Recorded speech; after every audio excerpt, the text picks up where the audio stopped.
right, greetings. Had another technological malfunction here. I'm I'm learning as I go. Let's say. Um, so um,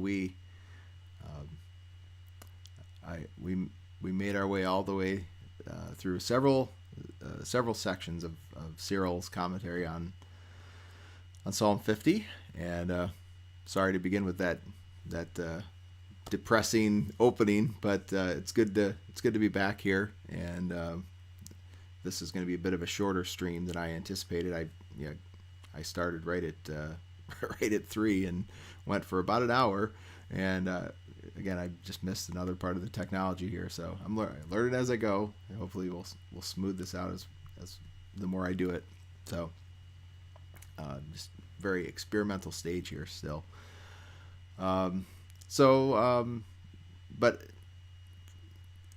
just so it's not a total loss, and let's do a little bit with Cyril, and we'll keep it maybe a little shorter, a little bit more manageable actually for potential viewers. So let me pull up the text again, and see, had everything cleared off, but what we're seeing in Cyril, having just gone through a couple paragraphs, it's really interesting argument he's making that David is speaking prophetically, and even in this psalm, right, this psalm of repentance. It's not just it's not to be read just on, say, a moral level, right? That David is looking beyond the old covenant, and we see this in a move from he's going to talk about washing in regards to the old covenant, and it's how it deals solely with the flesh, the realities of the flesh, and then the new covenant reality. That's so when David says "wash me thoroughly," he's already speaking in this kind of prophetic way that's in anticipation of the new covenant and Christ. So really interesting to see him see Cyril drawing that out. So let's get back up here to where we left off, and I had made a few comments about just introductory comments, but let's just dive right in, and that'll save talking on my end, we might say. So we left off in the last video right here. So monon gar estin ton tu theu iktirmon tis mephonias apoluse tas kiras. So for it is only estin, it is only the compassions of God. With the genitive like from, I think it's from the compassions of God, that implied with the infinitive here, that to wash clean the hands of the blood guiltiness of the murderer. So that only comes from the compassions of God. It's a little short sentence here, or half sentence. Elei thetin physin o plasas avtin. So our main verbs start eleo, to have mercy, third person singular, with our subject o plasas. He who forms it.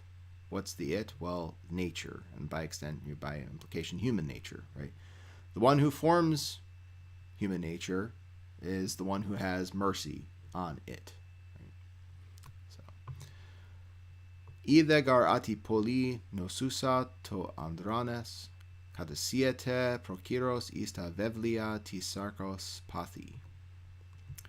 For ide ati, for he knows that, nosusa, participle from noseo, feminine participle modifying the antecedent would be nature in the feminine, e feces. Here it's in the accusative, but that's implied antecedent here with the feminine participle. So, for he knows that it, the human nature, being quite diseased or sick, and then taking the accusative object here, but we in English have to say with, being diseased with feebleness, atheranes. For he knows that human nature implied, being diseased with feebleness, is prokiros katasiete, is readily or easily, prokiros, right at hand, prokiros, right at hand, readily shaken down or cast down, driven down. We get the root there for seismic, right? Something that's shaken. So kata, downward, shaken down, is cast down, driven down, headlong. Is ta vevlia ti sarkos pathi, unto passions, adjective vevlia, abominable passions of the flesh. Katalia li itzete gar evkolos ton anthropino nun otis amartias evretis. For main verb beginning here, katalia li itzete. I had to look this one up. The plunder. It's the deponent verb here, middle passive in form but active in meaning. And then we look for our subject, o evretis, for the discoverer. So I think this is a reference to the evil one, to Satan, the devil. The discoverer of sin easily, evkolos, easily plunders ton anthropinon nun, the human mind. Synergon ekon ton entis melesi ti sarkos agrienon ta nomon. Having, so ekon, nominative masculine singular participle, modifying discoverer, the o evretis, the discoverer. So the discoverer, having as a co-worker, synergon, having as a co-worker, the law, and then ton nomon, then a participle here modifying law, which is, again, I looked this up when I was going through by myself unknowingly the first time. So, which is an interesting root, and let's pull it up here, and we'll so looking in the Perseus project. Sorry, I forgot to move my screen there, my video. So let's see here, window, get rid of that. Okay, there we go. So agrienon ta, so agrieno, and let's see what the Liddell Scott Jones lexicon has to say. So to be or become wild, and see the intransitive. So in our passage, go back to the text, which was obscured there. Apologies for that. In our initial go through. So the agrienon te and agrienon ta. So the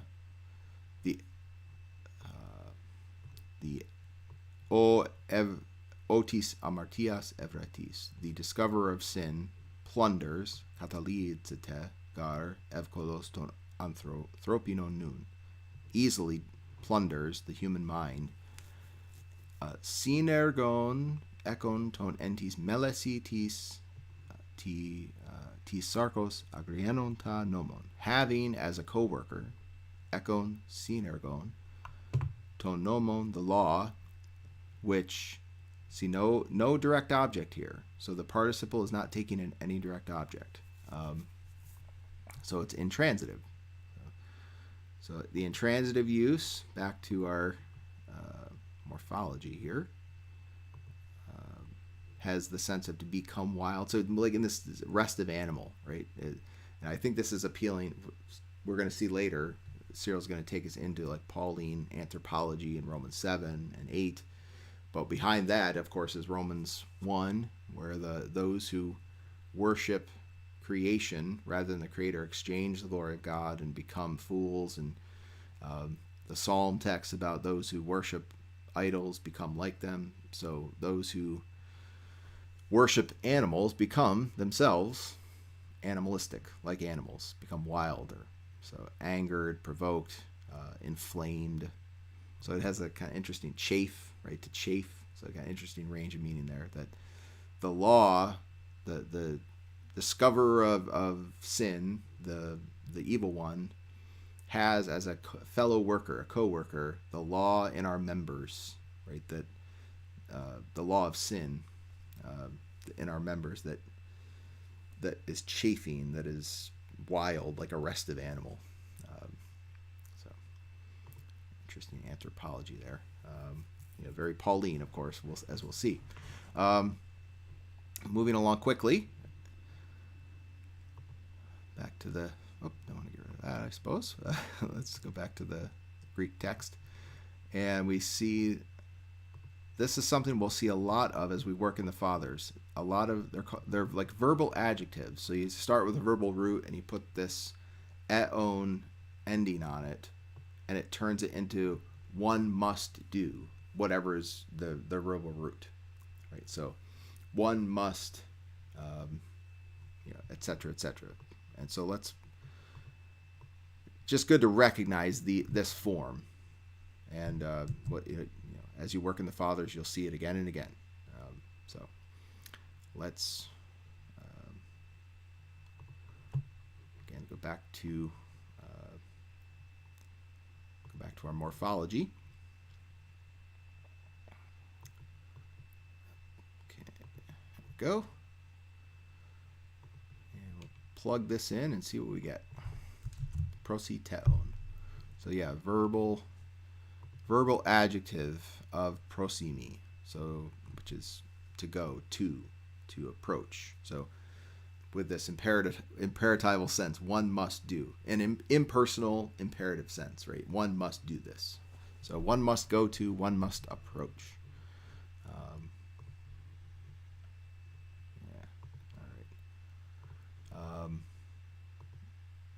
Okay. Let me.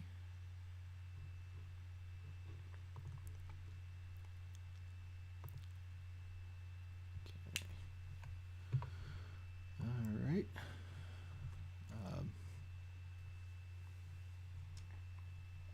Just checking the screen here, making sure I'm coming through, if that's possible.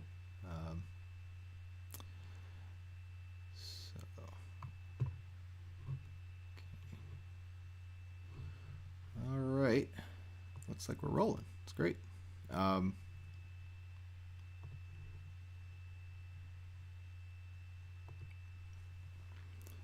I hope my audio is loud enough, sufficiently loud enough. Maybe I'll turn it up a little.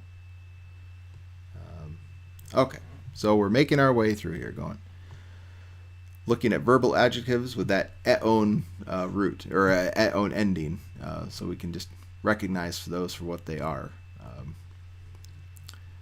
Okay, and we have our Greek text up there again. So one must go to or approach. So prositeon, un to iatroton pneumaton. So one must go to or approach, therefore, taking the dative as the object here, direct object, one must approach the physician, the healer, the doctor of spirits. Right? Ina to evsthenes ergasite to no. So asthenes is weakness. That prefix, good, something that's good, right? So weakness, the opposite of that would be well-being, something like that, So that well-being, ina to evsthenes, so that well-being, ina taking the subjunctive, ergasite, might be affected or performed, brought about for the mind, to know, for the mind. Here we have a kind of elliptical pasa gar iskis par aptu. Pasa modifying iskis. So for all strength, supplying is, estin, is from him, par aptu, by or from him, from God, the physician, right, the healer of our souls. Okay. Taka, the prognus o David,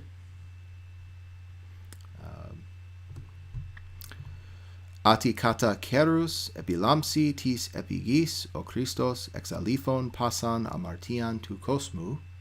So perhaps, taka, the prognus a David, David, knowing beforehand, here aorist, I think it's aorist, aorist, active participle, nominative masculine singular. So David, knowing beforehand, ginosko,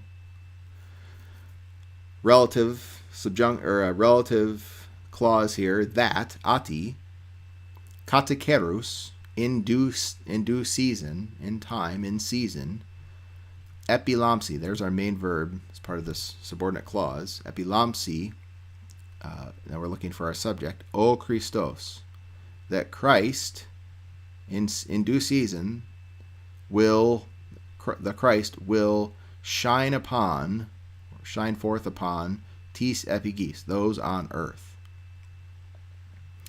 But then there's this participle that modifies Christos, exalifon, drawing on the Psalm text here of Psalm 50, to blot out, right? Christ, who blots out, pasan amartian tu kosmo, all the sin of the world. So David, perhaps David, knowing beforehand that in due season, the Christ, who blots out all the sin of the world, will shine forth upon those on earth, will shine upon those on earth. Down here, then, eleos mega tin uto lampran ikotos karin kali. Main verb there, kali, so third singular, present active indicative. So he calls, right? So David, subject, calls tin, he fittingly calls, ikotos, he fittingly calls tin uto harin, the grace or favor that is so illustrious or brilliant, right? He calls that what? Eleos mega, great mercy. Right. So looking again to the advent of Christ, and Christ, taking away the sin of the world, kind of echoing the language of John 1. Behold the Lamb of God who takes away the sin of the world. Here using the Psalm 50 language of blotting out. So this is highlighted here because there was in the transcription, I made a quick comment about there was actually an N there, a ni at the end of uton. And if something doesn't look right in these transcriptions, very good chance that it's not. So I pulled up the Patristic Greek and we looked through that, and so there, somewhere along the way in this transcription, there was an added letter. So, if something doesn't look right, probably not. So always good to check the PG, the Patrologia Graeca, to see if if the transcription is correct. So if this will cooperate with me, I can quick pull it up and show you. So these are, maybe I'll add these to that blog that I put together of with translation resources that I'm mentioning as we go through. There's a whole page with links to the Patrologia Graeca, and so that another great resource. Find the right column. Sometimes the columns aren't. In this case, the columns numbers are not quite right. So so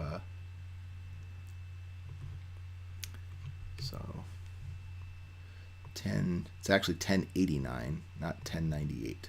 So and sometimes as I'm scrolling through here, the facsimiles are not great. Not very clear. So they can be a little hit and miss. But all right, I think this is where we want to be. Yes. Okay. Try to share this. Okay. So there's PG, and well, go back to let me. So in the see at the bottom of this column, so M69. So that M refers to Minya, who was the editor of this whole, if not all of them, but certainly most of the volumes of the Patrologia Graeca. And then 69 is the volume itself, and then 1098 would be the column, the number of the column that this passage is from. So again, in this case, it's wrong. It's actually 89. So, but let's look here briefly at see if we can identify the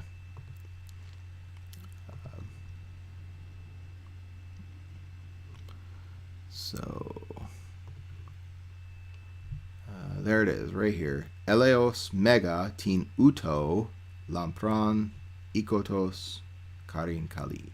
So we see there the somewhere along the way an N was added to the transcription. So just it's always good to check the PG. So all right, little diversion there, but back to the text here. We'll finish this paragraph and we'll call it quits.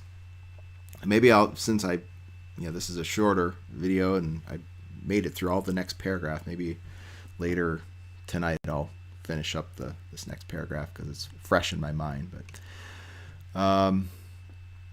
so gegrapte gar ati passa amartia amphaxi to stoma aptis, quoting Psalm 106 verse 42 here.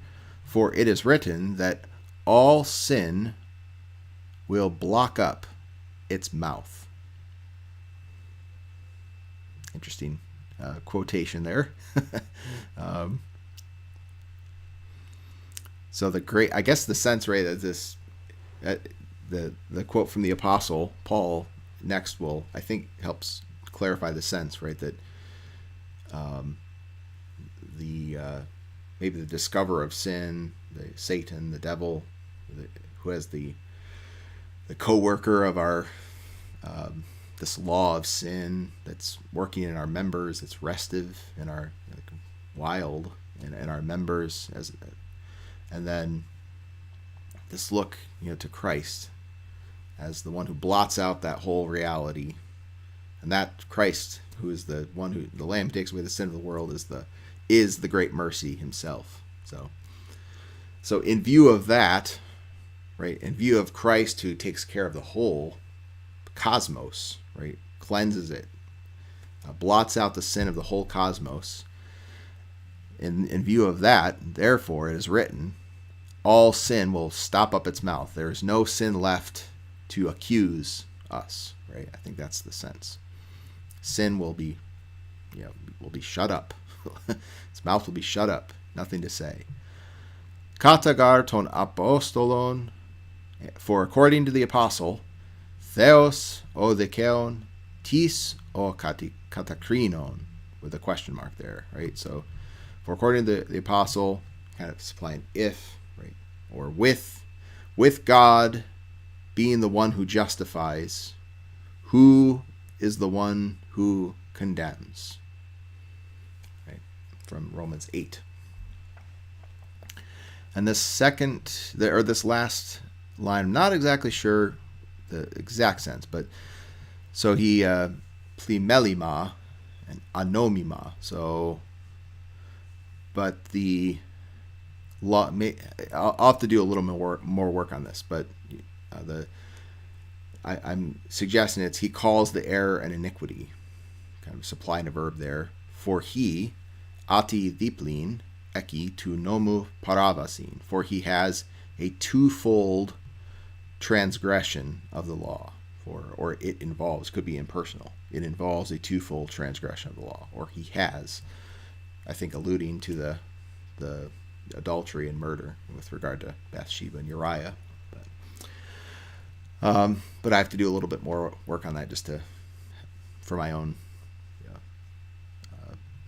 clarity, what exactly this is doing here. But again, I'll plan to tackle a little bit more later this evening, and hopefully with no more technology snafus. So thanks for your. I hope this is beneficial to someone out there, and I welcome all questions, comments, things we can maybe do together. If there's an interest in a particular text we could tackle together, that'd be great. But in the meantime, until I hear something, we'll keep plugging along, and hope this is beneficial and enjoyable to someone out there. And maybe we'll see you again here later tonight. We'll tackle another paragraph of this very intriguing text. So